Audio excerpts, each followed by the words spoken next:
नमस्कार दोस्तों, success study Baloda YouTube channel में आपका स्वागत है। आज के वीडियो में हम ओलंपियाड 2023 जो कि 25 अगस्त 2023 को संपन्न हुई है, इस परीक्षा के हम मॉडल आंसर लेकर के आए हैं। तो आप इस वीडियो को शुरू से अंत तक देखिए और आपने किन प्रश्नों के सही उत्तर अंकित किए हैं उसका मिलान कर लीजिएगा। यहाँ पर 6 भाग हैं इस प्रश्न पत्र में और सभी भागों का अलग अलग मूल्यांकन किया जाएगा और उनकी मेरिट लिस्ट भी अलग अलग बनेगी। इसलिए आप जो हैं इस वीडियो को शुरू से अंत तक देख लीजिएगा। सबसे पहले हम देखते हैं हिंदी विषय। इसके अंतर्गत पहला प्रश्न है, दुश्मन का विलोम है। आपको 4 विकल्प दिए गए हैं, शत्रु, मित्र, बैरी और भाई। तो दुश्मन का विलोम शब्द है, तो दुश्मन का विलोम होता है मित्र। ऑप्शन बी हमारा सही जवाब होगा। सर शब्द का अर्थ है तालाब। कुहू कुहू शब्द है युग्म, है ना। इसे हम पुनरुक्ति शब्द भी कहते हैं, लेकिन यहाँ पर पुनरुक्ति ऑप्शन नहीं है, इसलिए युग्म जो है यहाँ का सही जवाब हो जाएगा। अगला प्रश्न है, दूरदर्शिता में कौन सा शब्दांश प्रत्यय है। प्रत्यय यानी जो किसी शब्द के अंत में जुड़ता है। तो यहाँ पर ऑप्शन डी हमारा सही उत्तर होगा। इसके अंतर जो है ता प्रत्यय है ना। वाचाल शब्द के लिए वाक्यांश क्या होगा। वाचाल यानी जो बहुत ज्यादा बोलता हो, यानी ऑप्शन डी हमारा सही जवाब हो जाएगा। अगला है, जटा अंकुर का सही संधि विच्छेद क्या है। अब यहाँ पर 4 ऑप्शन दिए गए हैं, इनमें से सही जो विकल्प है वह है डी, जटाधन अंकुर। हिंदी में कारक भेद हैं। कारक कितने प्रकार के होते हैं, तो हिंदी में कारक होते हैं 8 प्रकार के, है ना। ठीक है। पर्वत का पर्यायवाची है। पर्वत का पर्यायवाची होता है अचल। ठीक है। अब इसके बाद में प्रश्न क्रमांक 9, भारत कृषि प्रधान देश है। इस वाक्य में भारत क्या है। भारत एक व्यक्तिवाचक संख्या है। ठीक है। पिताजी का पत्र आया। वाक्य में रेखांकित शब्द का अनेकार्थी शब्द क्या है। तो पत्र का अर्थ होता है चिट्ठी। ऑप्शन बी सही जवाब हो जाएगा। इनमें से कहावत है। 4 विकल्प दिए गए हैं, इनमें से कहावत है नाच न जाने आंगन टेढ़ा, और बाकी सभी तीनों जो है वे क्या है, मुहावरे हैं। ठीक है ना।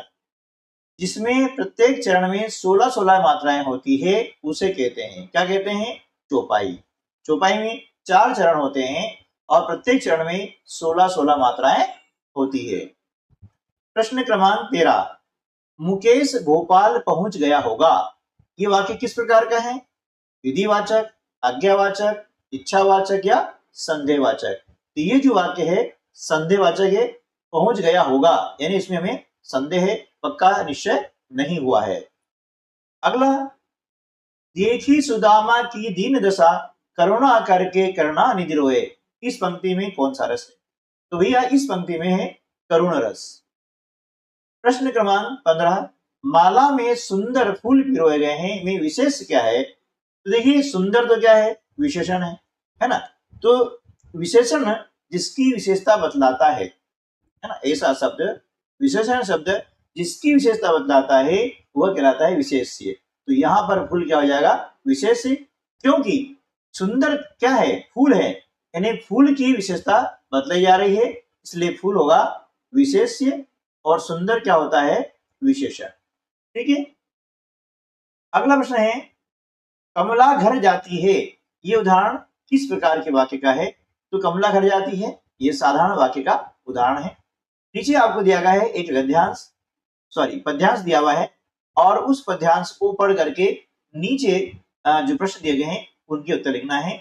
नील गगन में उड़ते बादल, जैसे हो अंबर का काजल, प्यासी होती जब धरती, बरसा जाते जी भर कर जल। छम छम करती बूंदे नाचे, बजती है बरखा की पायल, सावन भादों में लहराता धरती का हरियाला आंचल, चलती हैं जब तेज हवाएं, बज उड़ती है घर की साकल। ये पद्यांश दिया है। अब इसके नीचे आपको दिए गए हैं प्रश्न, जैसे सावन भादों में किसका आंचल लहराता है। तो आप देख रहे हैं कि सावन भादों में धरती का आंचल लहराता है। यहाँ पर दिया हुआ है कि सावन भादों में लहराता धरती का हरियाला आंचल। इसके उत्तर इसी के अंदर से वो मिलने वाले हैं। भारत को अंबर का काजल क्यों कहा गया है ना। बादल को अंबर का काजल क्यों कहा गया है, क्योंकि बादल उड़ते रहते हैं, है ना। बादल काले होते हैं, बादल फैले होते हैं, बादल हल्के होते हैं। तो देखिए यहाँ क्या हुआ है कि नील गगन में उड़ते बादल जैसे हो अंबर का काजल, यानी बादल उड़ते रहते हैं। ऑप्शन डी सही जवाब होगा। प्रश्न क्रमांक 19, घर की साकल क्यों बज उड़ती है ना। घर की साकल क्यों बज उड़ती है, तो देखा हमने तेज हवाओं से घर की साकल बज उठती है। अंबर का शब्दार्थ क्या है, यानी अंबर का अर्थ क्या है, तो अंबर का अर्थ होता है आकाश। कहानी हाथी में हाथी ने शेर के साथ क्या किया। अब देखिए यहाँ पर आपको कहा गया था, पुस्तकालय के अंतर्गत आपको कहानी की किताबें दी गई थी और कहा गया था कि इन किताबों को पढ़ना है, इन कहानियों को पढ़ना है और इन कहानियों पर आधारित प्रश्न पूछे जाएंगे। सो यहाँ पूछे गए हैं। तो हाथी नामक जो कहानी है आपने पढ़ी होगी, तो उसके अंदर पूछा गया है कि हाथी ने शेर के साथ क्या किया, है ना। तो हाथी ने शेर के साथ में क्या किया, उसने जो है शेर को अपना मित्र बना लिया। ठीक है, ऑप्शन बी। अब एक कहानी और है, समुद्र की छोटी मछली। तो इस कहानी में छोटी मछली कहाँ जाना चाह रही थी, तो समुद्र की छोटी मछली है वह समुद्र में जाना चाह रही थी। 23वां है, पुस्तक माप नहीं करने वाला बंदर में बंदर ने कमल के नाल का उपयोग किसके लिए किया, है ना। तो देखिए यहाँ पर आपको विकल्प दिए गए हैं, ये यहाँ पर विकल्प दिए गए हैं कि घर बनाने के लिए, खेलने के लिए, पानी पीने के लिए और कूदने के लिए। तो यहाँ उत्तर क्या जाएगा, पानी पीने के लिए। ठीक है ना। कहानी माफ नहीं करने वाला बंदर में नरभक्षी ने किसका हार पहन रखा था। ठीक है, तो यहाँ उत्तर आ जाएगा मोतियों का हार पहन रखा था। पुस्तक गलती में भयंकर से डरकर किसी भी जानवर ने उस जंगल में नहीं रखा, तो इसमें ऑप्शन डी होगा, है ना। भयंकर ध्वनियों से डरकर किसी भी जानवर ने उस जंगल में कदम नहीं रखा। ठीक है ना। अगला प्रश्न है, अगली कहानी है सुस्त कौवा। इसमें गिलहरी ने उसके हिस्से की फसल का क्या किया, है ना। क्या किया उसने, उसके हिस्से को फसल को बाजार में बेच दिया। पुस्तक जीवन का मूल्य में गुरु ने विद्यार्थियों से क्या लाने को कहा। ठीक है, तो सूखे पत्ते लाने को कहा। प्रश्न क्रमांक 28 है, पुस्तक लाल खरगोश में खरगोश का रंग कैसे बदला, तो खरगोश का रंग पत्ते खा करके बदला था। कहानी मेंढक और कुआ में दोनों मेंढकों के बीच वाद विवाद क्यों हुआ, तो उसका कारण यह था कि कुएं में छलांग लगाने को लेकर के उनमें वाद विवाद हुआ था। प्रश्न क्रमांक 30, मेंढक और मूसा के अनुसार इतना भरिए, क्योंकि नहीं हुई, खालिस्तान और सूख गए। तो यहाँ पर सही उत्तर आएगा क्योंकि वर्षा नहीं हुई, है ना, कुएं और तालाब सूख गए। ऑप्शन सी यहाँ पर सही जवाब होगा। अब प्रश्न क्रमांक 31, ये भाग आ गया है संस्कृत का, है ना। हिंदी का खत्म होता है, हिंदी में 30 प्रश्न पूछे गए थे। ठीक है, अब इसी प्रकार से संस्कृत में चलते हैं। तो संस्कृत के अंदर होता है अत्र विशालः वृक्षः अस्ति, वाक्य विशेषण पदम अस्ति, यानी अत्र विशालः वृक्षः अस्ति, इसमें विशेषण पद कौन सा है, तो वह है विशालः, है ना। पठधन तुमुन प्रत्यय युक्तम पदमस्ति, यानी पठधन तुमुन प्रत्यय युक्त पद कौन सा है, तो हो जाएगा पठितुम, यानी ऑप्शन ए। क धन अ धन म धन अ ल धन अ धन म इतस्य मेलनेन शब्दम भवति, योगा कमलम। ठीक है ना। तो जोड़ देंगे वर्णों को, तो कमल बनता है। अश्व इत्यस्य वर्ण विच्छेदम चिनुत, यानी अश्व जो है वर्ण विच्छेद आपको चुनना है, अ, श, व और अह, यानी ऑप्शन ए। चित्रे बालक किम करोति, चित्र में बालक क्या कर रहा है, लिख रहा है, तो ऑप्शन आ जाएगा लिखती। चित्र दृष्टवा स्त्रीलिंगम चिनुत, यानी चित्र देख करके आपको स्त्रीलिंग जो है इसमें चुनना है। तो मयूर पुल्लिंग है, बालिका स्त्रीलिंग है ना, वृक्ष और पुस्तक ये भी पुल्लिंग है, ठीक है ना। 37वां, निम्नलिखितेषु प्रथमः स्वर वर्ण अस्ति, अब नीचे लिखे में प्रथम स्वर वर्ण कौन सा है, वह है अ, यानी ऑप्शन ए।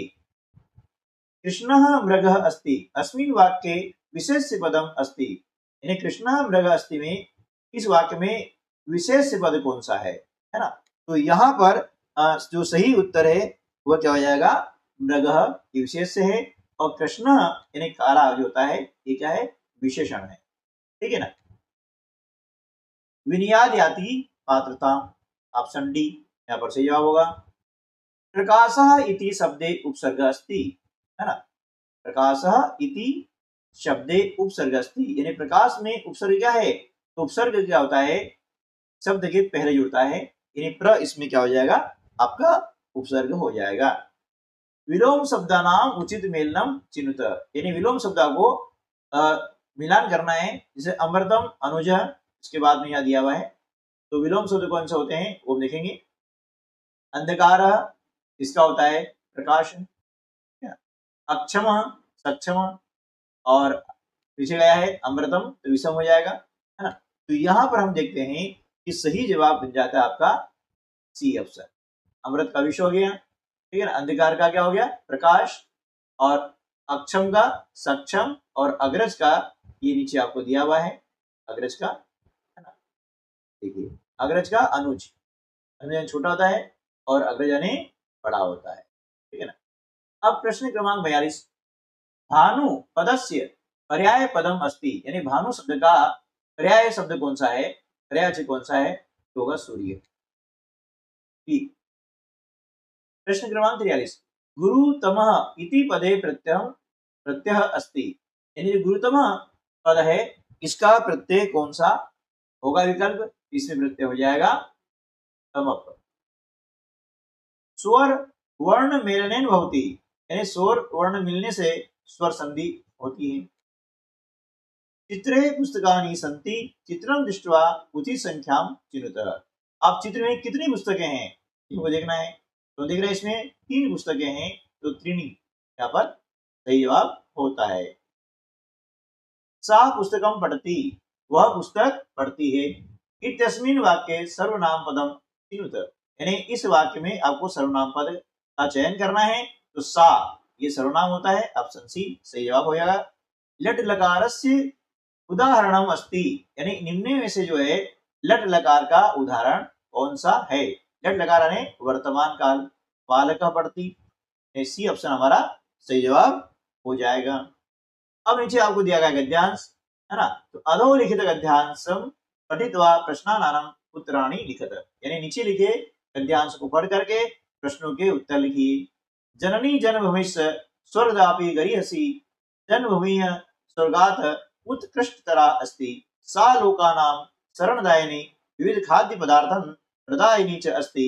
वैदिक ऋषिः कथयति, माता भूमिः पुत्रोऽहं पृथिव्याः, परस्परम् ऐक्य भावनां विना राष्ट्रं कदापि समृद्धं न भवति। अतः अस्माभिः स्वार्थ परित्यज्य देशस्य देशवासिनां च सेवां सततं करणीया, ठीक है। अब इसे पढ़ करके हमें नीचे प्रश्न उत्तर देना है। तो प्रश्न क्रमांक 48 है, इसके अंतर्गत आएगा जन्मभूमि गरीयसी, है ना, गरीयसी ये लिखा है, तो रहेगा स्वर्गापि, ठीक है, ऑप्शन सी हमारा सही जवाब हो जाएगा। अगला प्रश्न होता है हमारा 49, माता भूमि पुत्रो हम पृथ्व्या इति कथयति, भाई माता भूमि है और मैं पृथ्वी का पुत्र हूं, ये किसने कहा है, ये किसने कहा है, वैदिक ऋषि का है, अभी पढ़ा हमने। देशवासिनां सततम करणीयाम, यानी देशवासियों के लिए सतत करना चाहिए, क्या करना चाहिए, सेवाम, है ना, देशवासिनां सततम सेवाम करणीया। ठीक है, अब यहाँ पर हमारा संस्कृत का जो भाग होता है वो समाप्त होता है। इसके 20 प्रश्न हो गए। अब हम इंग्लिश का जो खंड है ना, उसमें हम प्रश्नों को हल करना सीखेंगे कि कौन से प्रश्न सही है और कौन से गलत हैं। तो रवि, फिर आपको दिया है ब्लैंक्स, दिया है खाली स्थान दिया हुआ है ना। We have to fill in the blanks with correct option. तो मोहन played well, तो यहाँ क्या आएगा एंड, है ना। Ravi and Mohan played well, Ravi और मोहन अच्छी तरह से खेले। द फार्मर वेक्स अप, खालिस्तान दिया है सनराइज, तो इसका सही उत्तर क्या हो जाएगा, 8 सनराइज, है ना। Wakes up 8 sunrise. The film was directed by Michael way, option A सही जवाब हो जाएगा। Blue whale is the animal on the earth, यहाँ का लार्जेस्ट, है ना, क्योंकि ये सुपरलेटिव डिग्री होती है तो सुपरलेटिव डिग्री पहले हमेशा द आता है, ठीक है ना। तो लार्ज की सुपरलेटिव डिग्री क्या है, लार्जेस्ट, लार्ज, लार्जर, लार्जेस्ट, ठीक है।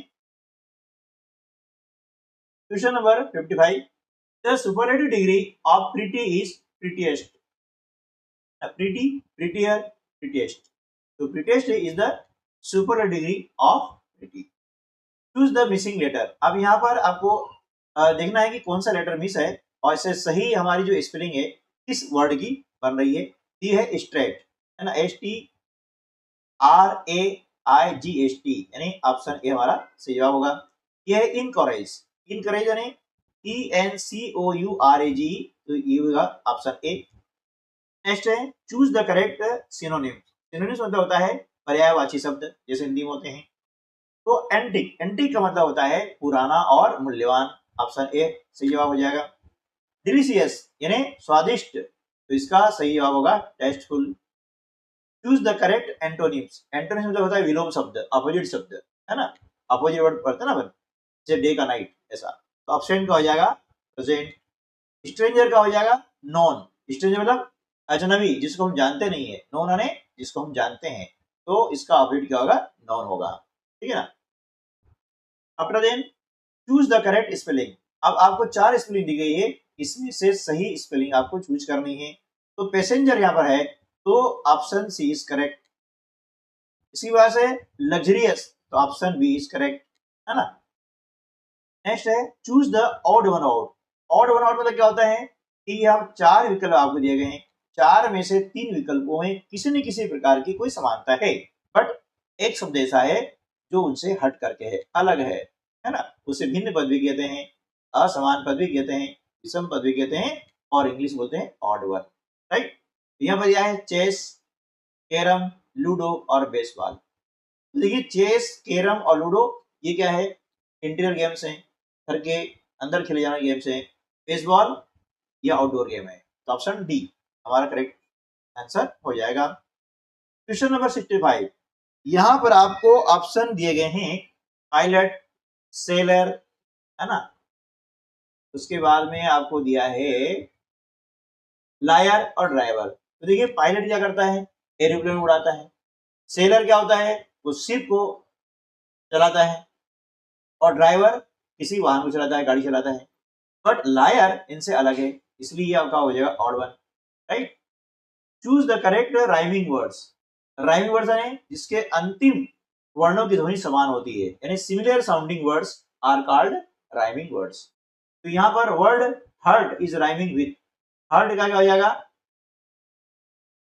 इनमें सही हर्ट, हर्ट स्टार्ट है और स्टार है, थ्रेड और स्टेल, स्टार्ट जो इसका करेक्ट सर होगा।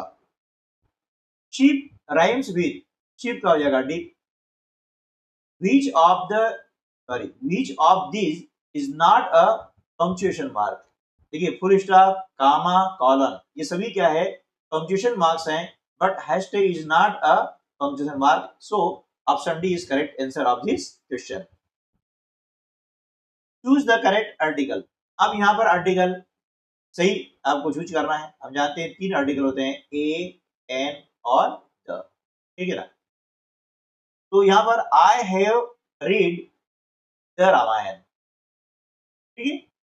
और यहाँ पर आएगा व्हाट अनटाइडी रूम, क्या जाएगा untidy room, option B is correct, ठीक है। अब ये इंग्लिश का यहाँ पर समाप्त होता है।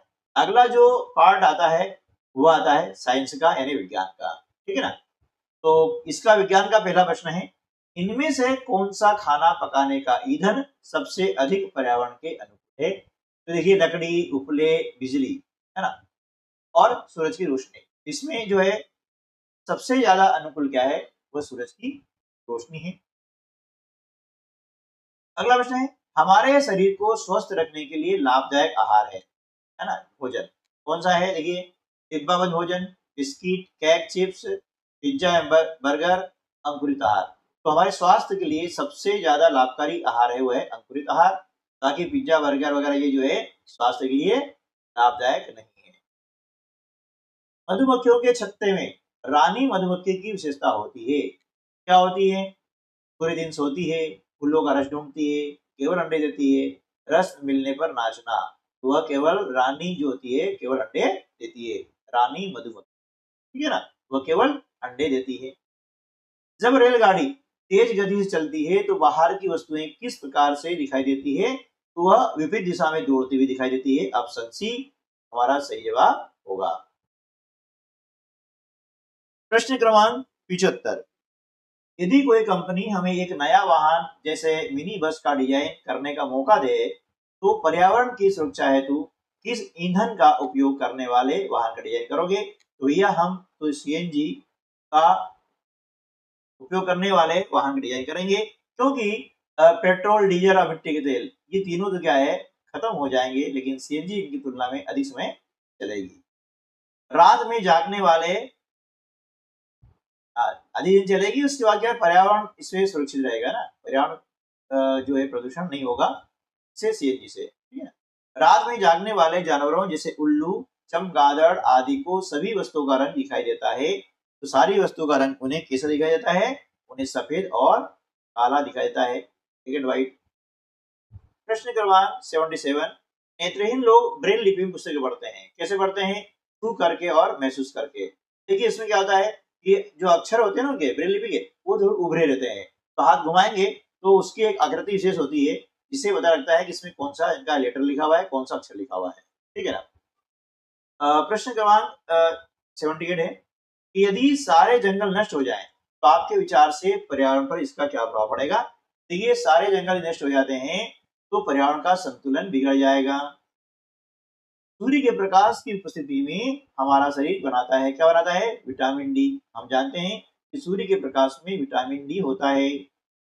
अब यहाँ पर कॉलम ए का कॉलम बी से मिलान करना है, कॉलम फर्स्ट का सेकंड से मिलान करना है। तो कार्बोहाइड्रेट, अब देखिए कार्बोहाइड्रेट क्या होता है? तो आ जाएगा सही जवाब आ जाता है ए का चौथे से, बी का फर्स्ट, सी का सेकंड और डी का थर्ड, ठीक है ना, डी का हो जाएगा थर्ड हो जाएगा ये वाला। आहार ऐसे साबुत भोजन, कार्बोहाइड्रेट वसा, ऊर्जावर्धक, ठीक है ना, प्रोटीन शरीर वर्धक भोजन है, और विटामिन खनिज लवण ये क्या है? शरीर की रक्षा करने वाला भोजन होता है, ठीक है ना, राइट।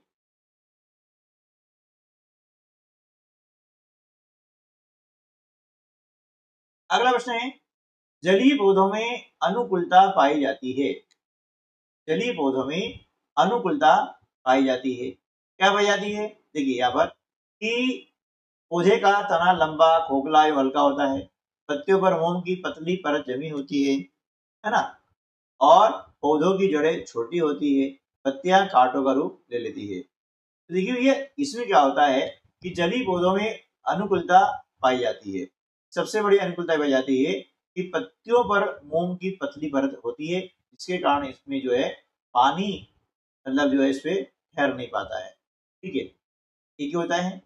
जब पौधों का तना लंबा होता है, खोखला होता है एवं हल्का होता है। प्रश्न क्रमांक 82, सूची 1 व 2 को सुमेलित कीजिए। अब देखिए यहाँ पर संधि अवस्थी दी गई है, दूसरा सूची में आपको दिया है शरीर के अंग दिए गए हैं। तो यहाँ पर देखिए उपास्थि, उपास्थि क्या आती है? कान का जो ऊपरी भाग होता है, ठीक है। उपास्थि कान का ऊपरी भाग, इसका संबंध इससे हो जाएगा। फिर उसके बाद में क्या होता है कि हिंज यानी कब्जा संधि। अब कब्जा संधि कब आ जाती है? घुटने में और कोहनी में, यानी बी का संबंध पहले से हो जाएगा। धुराग्र संधि, अब धुराग्र संधि जो है कहाँ होती है? ये होती है गर्दन में, ठीक है ना। और कंदु खल्लिका संधि कहाँ होती है? ये होती है कंधे में। तो अब इसके साथ देखिए, ए का संबंध 3 से, बी का संबंध 1 से, सी का संबंध 2 से और डी का संबंध 4 से, यानी ऑप्शन ए जो है हमारा सही जवाब हो जाएगा। विद्युत धारा के प्रभाव को रोकने या प्रारंभ करने के लिए अपने जाने वाली युक्ति क्या है? वह स्विच है। तो देखिए स्विच की तरह क्या होता है, जैसे ये विद्युत धारा आ रही है ना, ये प्रभावित हो रही है। अब मान लिया कि आपका यहाँ पर बल्ब है, ठीक है, और ये बल्ब है, यहाँ पर आपका स्विच लगा हुआ है, ठीक? ये इस प्रकार से स्विच मिलेगा तो विद्युत धारा प्रभावित होगी, ठीक है ना। और यदि ये स्विच इस प्रकार से ऊपर रहेगा तो विद्युत धारा क्या हो जाएगी? बंद हो जाएगी। विद्युत धारा के प्रभाव को रोकने या प्रारंभ करने के लिए युक्ति, उसका नाम है स्विच है, ठीक है ना। किसी पदार्थ के विलयन को गर्म करने से उसकी विलेयता पर निम्नलिखित में से क्या प्रभाव पड़ता है? देखिए किसी पदार्थ के विलयन को गर्म करने से उसकी विलेयता बढ़ जाती है। एक नमी युक्त रोटी ब्रेड को 2-3 दिन रखने पर उसमें एक रोए जैसी हरी संरचना दिखाई देने लगती है और इस संरचना का नाम है क्या है? कवक, ठीक है ना, क्या नाम इसका? कवक है। समुद्र की ओर से आने वाली वायु कहलाती है, क्या कहलाएगी? जल समीर, है ना। समुद्र की ओर से स्थल की ओर आने वाली, ठीक है ना, वो कहलाएगी जल समीर।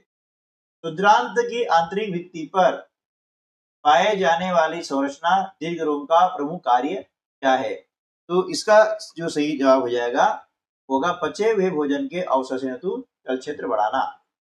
प्रश्न क्रमांक आता है 88। भुजों की सफेद शर्ट पर लगा हल्दी के धब्बे को साबुन से धोने पर लाल हो गया क्योंकि साबुन का विलयन क्षारकीय होता है, ठीक है ना। एक चुंबक के ध्रुव को दूसरे चुंबक के ध्रुव के समीप लाने की विभिन्न स्थितियां कॉलम 1 में दर्शाई गई हैं। अब कॉलम 2 में स्थिति के परिणाम को दर्शाया गया है। रिक्त स्थानों की पूर्ति कीजिए। देखिए अब ए नेम ये समान है, इसमें क्या होगा? प्रतिकर्षण होता है। समान ध्रुव क्या होता है? प्रतिकर्षण होता है, ठीक है ना। एन ए से ध्रुव कैसे हैं? विपरीत है, इसलिए इसमें होगा आकर्षण होता है। विपरीत ध्रुवों में क्या होगा? आकर्षण होता है। एस एम ये भी विपरीत है, इसमें क्या होगा? आकर्षण होगा, ठीक है, हो जाएगा आकर्षण। ऐसे समान ध्रुव है तो समान ध्रुव होता है प्रतिकर्षण। चुंबक की जो है विशेषता होती है और चुंबक की पहचान के लिए भी है वो जरूरी है। आकर्षण प्रतिकर्षण के कारण ही हम जो है चुंबक की पहचान कर पाते हैं। आकर्षण, आकर्षण और प्रतिकर्षण, इस प्रकार से यहाँ आ जाएगा प्रतिकर्षण, आकर्षण, आकर्षण और प्रतिकर्षण, यानी ऑप्शन सी जो है हमारा सही जवाब हो जाएगा, ठीक है ना। अब अगला जो है, मैं कोशिका हूं जो रक्त में पाए जाने वाले रोगाणु को नष्ट करती हूँ, मेरा नाम क्या है? तो इसका नाम है श्वेत रक्त कणिकाएं। ये रोगाणु नष्ट करती हैं, है ना, जिसे हम WBC कहते हैं, ठीक है, आपने नाम सुना होगा। अब यहाँ पर विज्ञान का काम खत्म होता है और अब हम आते हैं गणित वाले पार्ट में, ठीक है। तो एक बगीचे में कुल फूलों की संख्या को प्रदर्शित करने का सही तरीका क्या है? तो देख रहे हैं हम यहाँ पर कितनी रो है? 1 2 3 4 5 और 6 रो है और प्रत्येक रो में 4 फूल हैं, 1 2 3 4। तो इसका सही तरीका दिखाने का है 6 गुना 4। चित्र के अनुसार दिए गए 1/2 में कितने 1/8 भाग हैं? ठीक है, ये 1/2 है, ये वाला, ये 1/2 है। अब बताए इसमें कितने 1/8 हैं? अगला प्रश्न लिखते हैं। दिए गए चित्र के तुल्य भिन्न को दर्शा रहा चित्र कौन सा है ना। दिए गए चित्र की तुल्य भिन्न, देखिए यहाँ पर ये आपका जो है छायांकित भाग है, यानी इसकी भिन्न क्या हो जाएगी? 1/3 हो जाएगी। ठीक है, क्या हो जाएगी 1/3 हो जाएगी। अब यहाँ पर सही से मतलब मुझे दिखाई दे रहा नहीं है कहाँ पर है, लेकिन इसका जो आएगा 2/6 आएगा। देखिए इसमें कितने भाग हैं, 1 2 3 4 5 6, इसमें 1 2 3 4 5 और 6। अब 6 में से इसमें भी मतलब 2 भाग यदि छायांकित आपके हैं, है ना, 2/6 इसकी हो जाएगी तुल्य भिन्नता। ठीक है, अब मेरे प्रश्न पत्र में यहाँ पर स्पष्ट नहीं सी में या डी में है, मुझे थोड़ा सा कंफ्यूजन हो रहा है, लेकिन 1/3 का तुल्य भिन्न क्या होगा, 2/6 ये पक्का है, और जिस चित्र में होगा दोनों में से वो सही उत्तर हो जाएगा। 6 और 28 क्या है, 6 और 28 ये भाज्य संख्या है, क्योंकि इसमें इनके जो गुणनखंड होते हैं वो 2 से अधिक होते हैं। ठीक है, अगला प्रश्न है 10, 15 और 30 से विभाजित 2 अंकों की सबसे छोटी संख्या क्या है। सबसे छोटी संख्या यानी हमें निकालना है इसमें लघुत्तम समापवर्ती यानी एलसीएम, निकालना है एलसीएम। तो 10, 15 और 30 का एलसीएम आएगा 30। ऑप्शन बी हमारा सही जवाब हो जाएगा। अब 50 विद्यार्थियों की कक्षा में 12 फुटबॉल, 24 क्रिकेट और बाकी टेनिस पसंद करते हैं। टेनिस पसंद करने वाले विद्यार्थियों का कुल विद्यार्थियों की संख्या से अनुपात क्या है। देखिए ये कुल विद्यार्थी कितने हैं, 50 हैं, 12 फुटबॉल खेलते हैं, 24 क्रिकेट खेलते हैं, तो 12 और 24 कितने हो गए, 36। अब 50 में से हम 36 घटा देते हैं, है ना, कितना बचता है, 14। ठीक है ना। अब टेनिस खेलने वाले कितने हैं, 14 हैं, तो टेनिस पसंद करने वाले विद्यार्थियों का कुल विद्यार्थियों की संख्या से अनुपात ज्ञात करना है। तो 14 हो गए टेनिस पसंद करने वाले, कुल विद्यार्थी हमारे पास में है कितने, 50। अब इन दोनों को हम क्या करेंगे, काट देते हैं, 2 से 2 सत्ते 14, 2 दूनी 4, 2 पंजे 10, यानी इनका अनुपात हो जाएगा 7:25। 7/25 का होता है 7:25। ऑप्शन बी जो है हमारा सही जवाब होगा। अब देखिए यदि सोनम ऋण 8 के दाईं ओर 4 कदम चले तो वह किस संख्या पर पहुंच जाएगी। तो देखिए इसके लिए हमें संख्या रेखा का ज्ञान होना बहुत जरूरी है। मैं थोड़ा सा आपको हिंट्स दे देता हूँ, इस प्रकार सवाल करेंगे। मान लिया कि यहाँ पर ये जो है ये आपकी संख्या दी गई है, ठीक है, ये आपको दिया है ऋण 8 दिया है, ये क्या आएगा, ऋण 7, ऋण 6, ऋण 5, ऋण 4, ऋण 3, ऋण 2, ऋण 1, है ना, और 0, और इससे जाएंगे तो 1 2 3। अब ये ऋण 8 है, यहाँ से दाईं ओर इधर चलेगा तो 1 2 3 और ये 4 कदम चला, संख्या कौन सी आ गई, ऋण 4 आ गई। ऑप्शन ए हमारा सही जवाब हो जाएगा। प्रथम 7 प्राकृत संख्याओं का माध्य क्या होगा। तो देखिए प्रथम जो 7 संख्या है इनका योग कितना होता है। तो देखिए 7 संख्या है, इससे आगे क्या होता है, 8 8 लिख दें और 2 का भाग लगा दें, 2 चौके 8 यानी 7 चौके 28, तो क्या हो गया, इनका योग हो गया। अब 7 संख्या है, 7 का भाग लगा दीजिए, 7 चौके 28, तो इनका औसत हो जाएगा। माध्य होता है, औसत होता है। ऑप्शन सी हमारा सही जवाब हो जाएगा। ठीक है, एक कोण 90 डिग्री से कम है, इसका संपूरक कोण कितना होगा, वो 90 डिग्री से अधिक होगा। संपूरक कोण यानी दोनों कोणों का योग 180 डिग्री होना चाहिए, वो कहलाता है संपूरक कोण। ठीक है ना। अब ये 90 से कम है तो 90 से अधिक होगा, है ना, तभी इनका योग होगा 180। एक पहिए की परिधि 132 सेंटीमीटर है, तो पहिए का व्यास कितना होगा, ठीक है ना। अब देखिए परिधि बराबर क्या होता है, पाई डी, यानी क्या हो गया, व्यास हो गया। अब पाई डी बराबर आपको दिया कितना, 132, पाई का मान होता है 22/7 डी। अब डी का मान ज्ञात करना है, तो डी बराबर हो जाएगा 132/1, इसका हो जाएगा 7/22। 11 से काटते हैं तो 11 दूनी 22, 11 एकम 11, 11 दूनी 22, 2 एकम 2 और 2 छंग 12, 7 छंग 42, 42 सेंटीमीटर इसका व्यास हो जाएगा। ठीक है ना, ये ऑप्शन आपका होगा, व्यास कितना होगा, 42 सेंटीमीटर। ठीक है, अगला प्रश्न है 8 की घातांक 0 धन 6 की घातांक 0 गुणा 5 की घातांक 0। हम जानते हैं कि जिस भी संख्या की घातांक 0 होती है उसका मान होता है 1। देखिए 1 इसका भी हो गया, 1 इसका हो गया, 1 और कितना हो गया, 2। 5 की घातांक कितनी, 0, इसका मान भी हो गया, तो 2 में 1 का गुणा करेंगे हम तो कितना हो जाएगा, सर 2 एकम 2, यानी ऑप्शन ए हमारा सही जवाब हो जाएगा। ठीक है, चलिए अगला, एक बगीचे में 4 खड़ी क्यारियां हैं, ये देखिए क्यारियां हैं, हर क्यारी में 6 फूल हैं, 1 2 3 4 5 6 फूल हैं। इस बगीचे के कुल फूलों की संख्या लिखने का सही तरीका क्या है? देखिए 1 2 3 4 क्यारियां हैं और एक क्यारी में 6 फूल हैं, तो 4 गुणा 6, ये हमारा सही जवाब हो जाएगा। दिए गए चित्र के तुल्य भिन्न को दर्शा रहा चित्र कौन सा है? आप देखिए यहाँ पर ये जो भिन्न बन रही है 1/4, ठीक है ना, और इसकी तुल्य भिन्न क्या हो जाएगी? 2/8।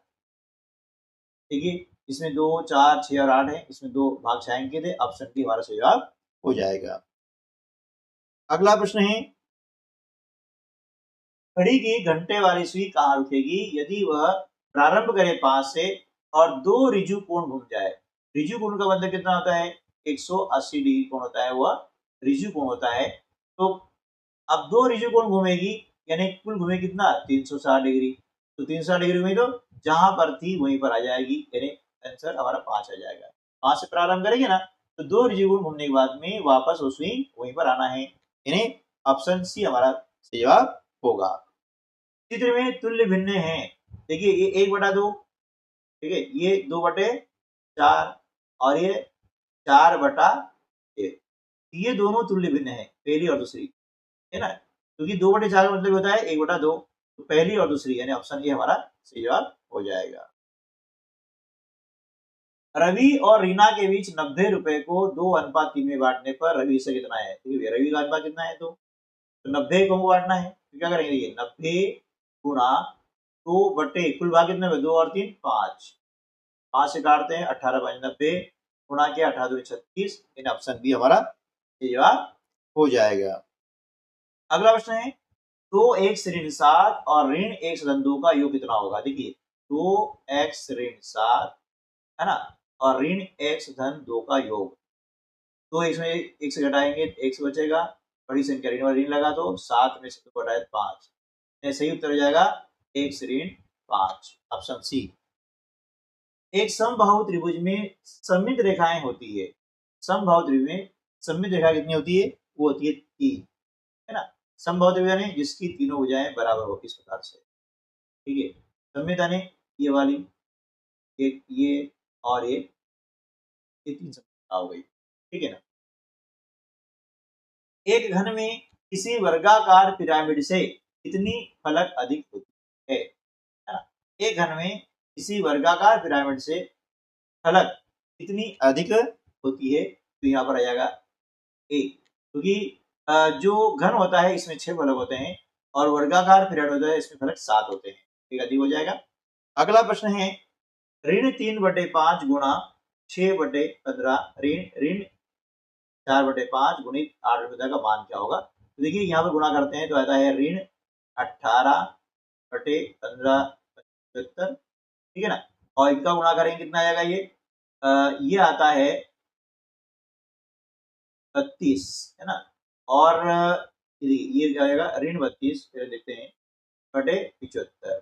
अब यहाँ पर माइनस है, इसको हमने इस बार लिखा, दोनों घर समान है, अंश क्या होगा? ये सेम आ जाएंगे, यानी 18 ऋण और ऋण हो जाएगा धन 32।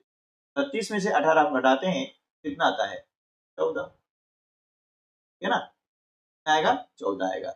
अब 14 की संख्या है, ये धनात्मक परिमेय संख्या, ऑप्शन ए जो है हमारा सही जवाब हो जाएगा। तो प्रश्न क्रमांक 111 है। अब यहाँ से स्टार्ट होता है सामाजिक विज्ञान, ठीक है ना। तो मानव अधिकार दिवस मनाया जाता है 10 दिसंबर को, तो मनाते हैं 10 दिसंबर को मनाते हैं। अगला प्रश्न है, इंडिया शब्द की उत्पत्ति का संबंध किस नदी से है ना, इसका सिंधु नदी से है। आरंभिक मानव किस प्रकार के वस्त्र पहनते थे?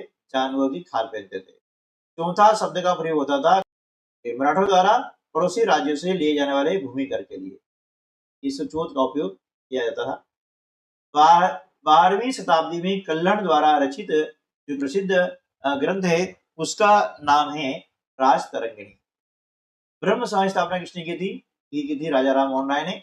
सूर्य के प्रकाश को पृथ्वी तक पहुंचने में लगभग 8 मिनट का समय लगता है। उष्ण कटिबंधीय घास स्थल में कौन सा जानवर पाया जाता है? इसका सही उत्तर रहेगा जेबरा। 11 को रोमन संख्या में लिखा जाता है इस प्रकार से, है ना, 10 और 11। हॉकी के जादूगर के नाम से जाना जाता है मेजर ध्यानचंद को। टोक्यो ओलंपिक में भारत के किस खिलाड़ी ने स्वर्ण पदक जीता था? नीरज चोपड़ा ने। लता मंगेशकर पुरस्कार किस क्षेत्र में दिया जाता है? संगीत के क्षेत्र, ठीक है। और महातूफान बिपरजॉय से सबसे अधिक प्रभावित राज्य है, वो है गुजरात। प्रश्न क्रमांक 124, वर्ष 2023 आईपीएल की विजेता टीम का नाम क्या है? वह है चेन्नई सुपर किंग। वर्तमान में भारत के राष्ट्रपति हैं श्रीमती द्रौपदी मुर्मू। मध्य प्रदेश के किस नदी तट पर कुंभ का मेला लगता है? शिप्रा नदी पर उज्जैन में कुंभ का मेला लगता है ना। और उज्जैन जो है शिप्रा नदी के किनारे बसा हुआ एक शहर है, जिसे महाकाल की नगरी भी कहा जाता है। मध्य प्रदेश का कौन सा शहर संस्कार दानी के नाम से प्रसिद्ध है? होगा जबलपुर। भारत में सर्वोच्च न्यायालय के न्यायाधीशों की नियुक्ति करता है राष्ट्रपति। प्रश्न क्रमांक 129 है, भारतीय संविधान के जनक जिन्हें सिंबल ऑफ नॉलेज के नाम से जाना जाता है वे हैं डॉक्टर भीमराव अम्बेडकर। भारत के किस राज्य में जनजाति समुदाय नहीं है? हरियाणा में जनजाति समुदाय नहीं है, बाकी उड़ीसा, झारखंड और छत्तीसगढ़ में जनजातियां हैं। मिलते हैं अगले वीडियो में, तब तक के लिए नमस्कार, जय हिंद।